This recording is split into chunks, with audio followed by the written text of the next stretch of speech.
Hey everybody, it is Matthew Swires, author of The Maverick Method, How to Win the Startup Game, and founder of the trademark company.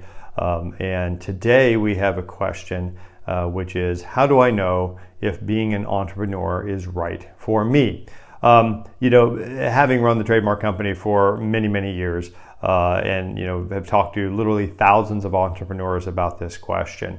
And candidly, we like to think that entrepreneurs are wired just a little bit differently. They tend to be problem solvers.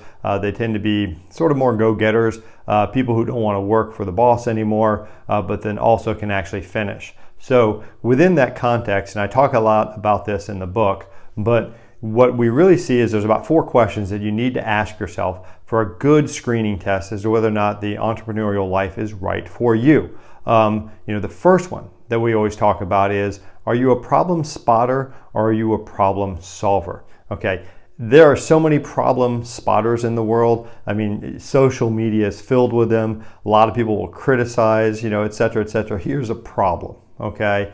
Well, that's great. Well, what good is a problem spotter, okay? Entrepreneurs tend to be problem spotters, but also more importantly, problem solvers.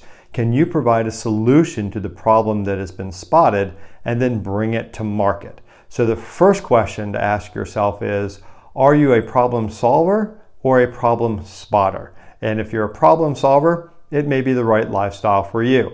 The second one that we like to do or consider is, do you view every challenge as simply a challenge that you're never going to get past, or do you view it as an opportunity?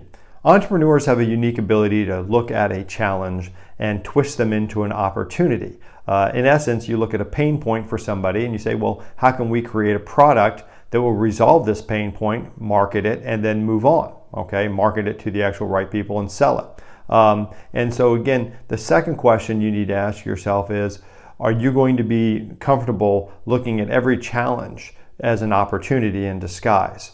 The third point is, what is your ability to handle stress?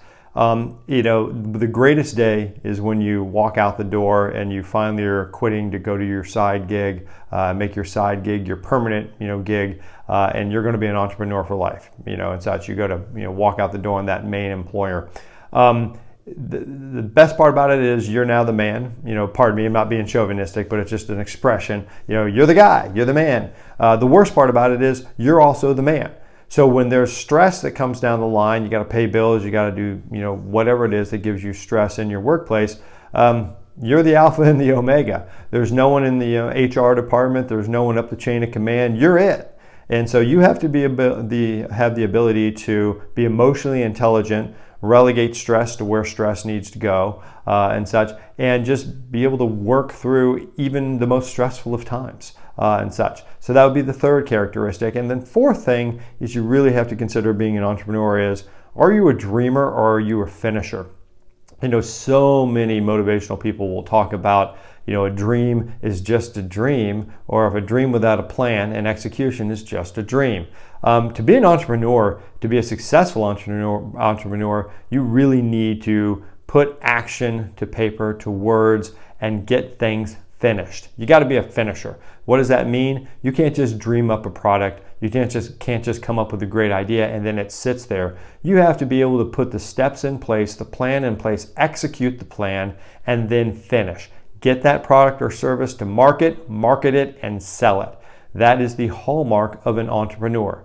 So when considering whether or not you want to become an entrepreneur, what we generally tell people is just, number one, are you a problem spotter or a problem solver? Number two, do you view challenges as opportunities or just simply barriers and challenges? Number three, can you handle the stress of being an entrepreneur? And of course, number four, are you a dreamer or a finisher?